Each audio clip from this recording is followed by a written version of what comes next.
Hello, buddy. Welcome back to the Tin Man Score channel. I'm your host, Jeffrey Tin Man Taylor, and today I'll be reacting to my second scary story channel for y'all.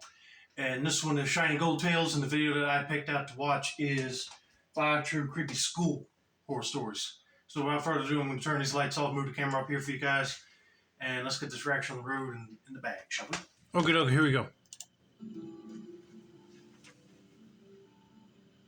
This happened when I was 11 years old in the 6th grade. One Okay. day I was in my 6th period, which was gym, and we were running laps around the track. When I got to the end, I saw a 30-year-old guy waving at me with a weird grin. I couldn't tell who he was waving at, though, so I just kept running. First of all, that was one exercise routine that I hate doing when we were in gym, is we had to do laps around the track. That really hurt my legs. But also, if you see a 30-some-year-old guy waving at you, just ignore him and keep doing what you're doing. But if he's still there, go to the coach and tell them to shoo that guy away. When gym class was over, I packed up and I was getting ready to go home. I was going to the gate in front of the school, and when I exited, I saw that guy again. He was looking at me again, but the grin had changed into an all-out smile. It really creeped me out, so I started walking fast. I walked away for a while, then I turned back to see if I was being followed, and I was relieved to find out that there was nobody behind me. After a while, a blue car pulled up to me and stopped. The window rolled down, but not enough so I could see inside. Although I couldn't see anyone in the car, I heard a voice, and it said, "You look like a nice kid, and smart." I just smiled awkwardly and said thank you. Then something terrifying happened. He said my full name. I was shocked. Although I wanted to run, I couldn't help but ask why he knew my name, so I did. After that, he rolled the window all the way down, and I was able to tell that it was the same guy from before. I turned and ran for my life. I didn't think the car had moved, but I didn't have time to look back and check. Oh no, that would creep me out altogether as well. Just knowing that somebody else knows your name. I would like to know how I got it too, but that'd be very creepy. I'd be running back to the house and calling the cops. I was only 5 minutes from home, so I kept running. After I made it to my house, I was sweating, and my hands were shaking. I walked around the entire house to make sure the doors were locked, and the windows too. Then I eventually went to bed. I woke up in the middle of the night, and I was thirsty, so I went to the kitchen to get some water. When I was there, I heard a sound from outside. I wanted to see what it was, so I peeked out the window. It was the guy from earlier, and he had something in his hand. I couldn't tell what it was, because the outside lights were off. Oh, great. If he's got a knife, he's probably planning on breaking in and deleting you, or rob you of your valuables, or try to take you. This is getting creepier by the minute. I thought I was going to faint from fear, but I managed to run over to my mom and dad's room. I tried to open the door, but it was locked, so I banged loudly on the wooden door. They got mad at me for waking them up, but when I told them that there was a creepy guy outside, my dad went to check. I stayed upstairs with my mom. We waited for a few minutes, both of us shaking with fear. Suddenly, we heard a scream. It sounded like my dad, so my mom called the police. When they arrived, we saw my dad was holding the guy down on the ground. There was a kitchen knife lying next to him. I'm pretty sure that's what was in his hand when I saw him before. The man was taken to the police station. After 2 days, the police told my dad that the guy had been stalking me, lurking around my school, just waiting to make a move. Who knows what would have happened if I hadn't woken up that night. I might not be here. You got that right, you probably wouldn't be here. Probably might end up deleting your parents or taking you, or just delete you altogether. He's one sick SOB. But I'm glad the dad ran down there and caught him before he ran off and didn't get stabbed by that big kitchen knife and got arrested, thankfully. So let's get to story number 2.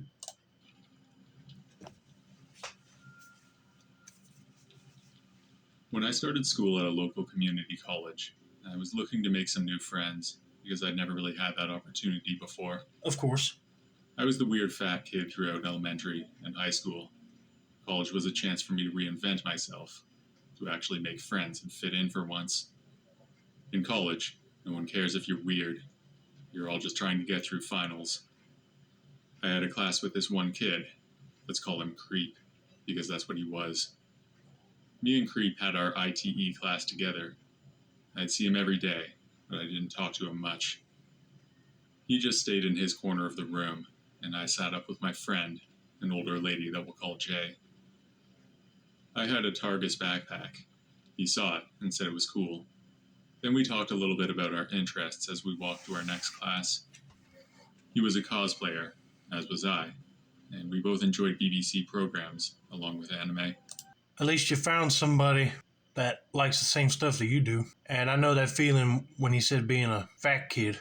Everybody wanted to either tease me or make stupid jokes about how I look, but I tried to ignore them, and then I did find some classmates that treated me like a human being instead of like a sideshow performer sometimes. But let's just see when this classmate of his turns creepy. He seemed friendly, but then I went on with my day. Things got uncomfortable after that. He started showing up everywhere that I did. He would invite himself to lunch with me and my friend Sasha. One thing I will say about him is that he was disgusting.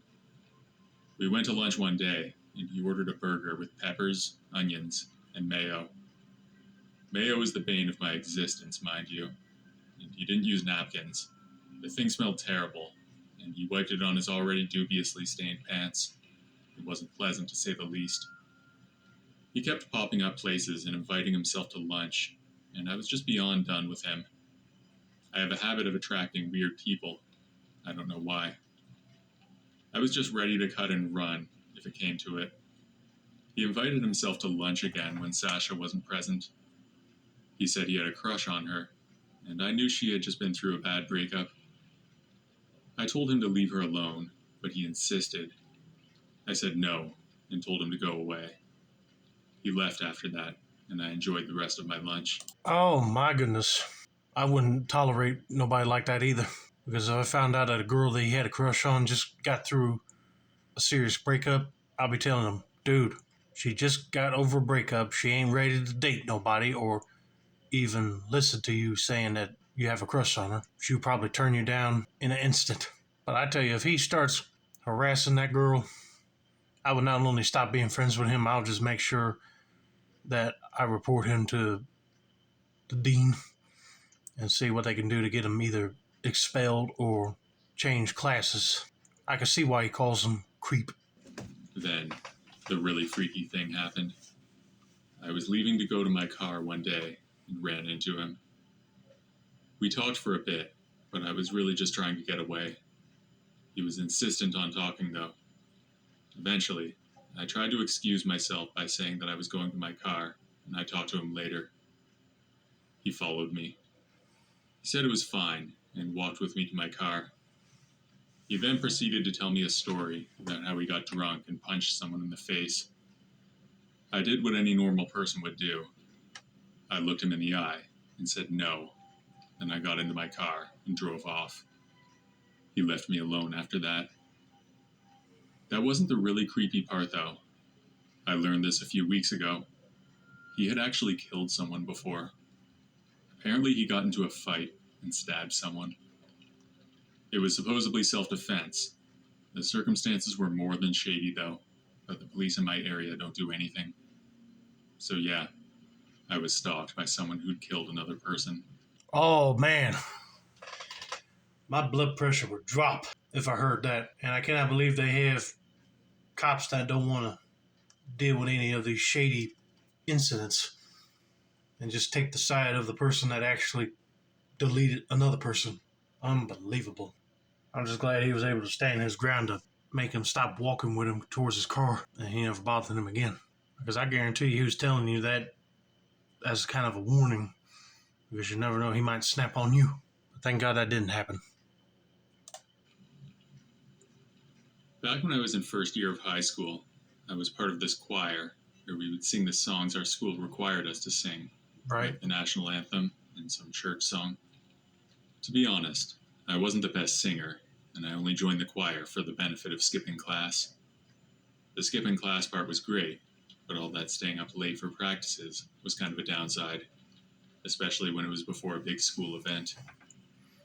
One day, we had to practice in the school near the Botanical Garden because the place where we would usually practice was occupied by another group of people. First of all, if you wanted to find a class that would make you skip out of regular school class, do either football training or theatrical arts. But hey, practicing near the Botanical Garden might be a peaceful thing because you're outside breathing in the fresh air. Well, let's continue. Some of the members of the choir were kind of hesitant about practicing in the gardens because there have been a lot of scary stories surrounding that place. I, on the other hand, just wanted the practice to be over. We rehearsed until 8 or 9 p.m. At that time, there were only 2 gates that would be open if someone wanted to leave the school. The college gate, which was all the way across from where we practiced, and the track and field gate, which was near, but you had to pass through the garden to get there. Me being a lazy man, I decided to take the shortest route, while the rest of the choir wished me luck and went the opposite way. I believe that any place can be creepy as long as it's dark, and the gardens were no exception. I brought my phone to call my parents. It rang once before they answered. I talked into my phone, telling them where to pick me up, but there was no answer. I stopped the call and called again. Same thing, no answer. I called for a third time, asking them to pick me up. I almost shouted into the phone, but like before, there was no answer. Finally, I gave up and decided to text message them. After I walked through the garden for another couple of minutes, I finally reached my waiting destination without incident. It was a creepy walk, but I was kind of relieved that nothing out of the ordinary happened. My parents came after about 15 minutes, but something was off. When they stopped the car in front of me, they got out and asked me if everything was okay, and they looked very concerned. I said that I was fine. They told me that they'd gotten my calls, and I asked them what they heard. They said they heard my voice saying, "Help me," over and over again. That wasn't him. He was calling you to tell you to come pick him up, but it went straight to answer machine. So it makes you wonder if there's something paranormal afoot happening around there. But thank God his parents showed up because if there was a actual physical person afoot that likes to delete people, then he wouldn't be here. But that would be creepy to hear from your parents. My boyfriend and I work as janitors in a middle school in Missouri. We work the evening shift from 3:30 p.m. till 12 a.m. We were not supposed to go outside by ourselves at night. The place where we lived was really dangerous, and some people called it Meth City. Loads of people on meth out there, so I'm a very paranoid person. I started working there around 3 months ago, and my boyfriend left his high-paying job to come work with me.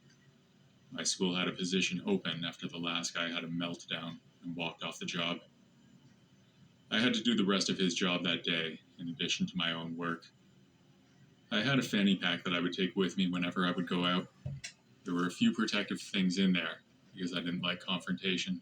Well, to be honest with you, I'm glad that her boyfriend joined her just so he could keep an eye on her, but make sure that she'll be safe. But to be honest with you, if you already had a high-paying job, you better make sure this one's worth it because you might have lost some benefits. But anyway, if you don't care about that, that's fine with me. We were working the night shift a couple days ago, and it was almost over. The last thing we had to do was take out the trash, and that's what we did. The dumpster was not too far from the school, but it was across the parking lot. It was located not far behind the backyard of a well-known meth house. We dumped the trash and began to make our way back. Out of nowhere, we saw a guy starting to walk towards us. He was really thin, maybe 6 feet tall, give or take. He was wearing a salmon-colored hoodie. I perked up and shifted my head in his direction to my boyfriend, who was talking to me at the time. He spotted him and went silent. We were still walking back towards the school, and the man was still coming towards us. I got a weird video of him. He was moving sporadically, waving his hands in the air. He was moving his arms around strangely, doing a flickering motion like he wanted a lighter. He was mumbling incoherently. I thought I knew where he was going. I remember my boyfriend had bought me a lighter to go with my safety items. I was afraid that my boyfriend would tell the man that I had a lighter, so I spoke up quickly and said, "We don't have a lighter." We had stopped walking at this point, unsure of what he would do. He turned around and started to walk the other way, all the while turning to look back at me. Oh, that'd be creepy, but that was a good move on your part to say you don't have a lighter, because if your boyfriend said that you had a lighter, he would have been coming closer. And I'd be mad at this dude. You see somebody like that leaving, get back in the school quick and call the cops. My boyfriend had started walking away, but I stood there and stared at the man as he walked away, and I gave him a stern look. When he got enough distance, he looked back and continued mumbling down the street. My boyfriend didn't think much of it, but I didn't like that encounter at all. Hey, I don't blame you. That's just scary to even hear as well. But hopefully you don't have another encounter with that dude.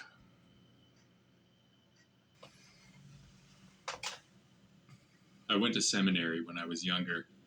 I also played the piano. On the campus, there was a red brick chapel that was built in the late 1800s, where students, faculty, and the community would gather for worship services and other activities. I would often go there at night and let myself in. It had a main floor with a balcony circling the room. The piano was towards the front of the room, under the balcony, so I would turn on the lights for that section of the room underneath the balcony, leaving the rest of the room dark. I didn't want to waste electricity or call attention to myself. Over the course of my 3 years there, I played that piano at night with just that one light on literally hundreds of times. I only saw this once, so I don't think it was a trick of light or a weird shadow. I would have seen it before. One night, I was playing one hymn or another. I don't remember which. I thought I saw something near the front pew. It was shadowy, so I stopped playing and squinted. I saw a vaporous figure kneeling with her face on the seat of the pew, with her arms resting below her head on the wooden pew seat.